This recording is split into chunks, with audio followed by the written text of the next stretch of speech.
साहिवाल से executive director Prince Altaf Hussain की report के मुताबिक मारूफ समाजी शख्सियत सदर राह हक वेलफेयर फाउंडेशन मियाँ बाबर सगीर ने कहा है कि गरीब आवाम का बेलोस साथी हूँ और हमेशा रहूँगा।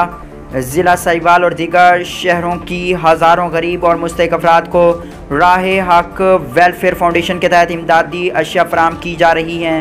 ये बात मियाँ बाबर सगीर ने मार्शल हाउस साहिवाल में सीनियर साफ़ी प्रिंस अल्ताफ हुसैन से गुफ्तगू करते हुए कही। उन्होंने कहा कि मैं अपने वालिद मोहतरम और बुज़ुर्गों के नक्शे कदम पर चलकर इस नेक मिशन की तकमील के लिए अपने फ़राइज़ सर अंजाम दे रहा हूँ। उन्होंने कहा कि रोज़ाना की बुनियाद पर हज़ारों मुस्तहिक मर्द व ख़वातीन को तरजीह बुनियादों पर अशय खुर्द नोश दी जा रही हैं और ये सब अल्लाह ताला की रज़ा के लिए करते हैं।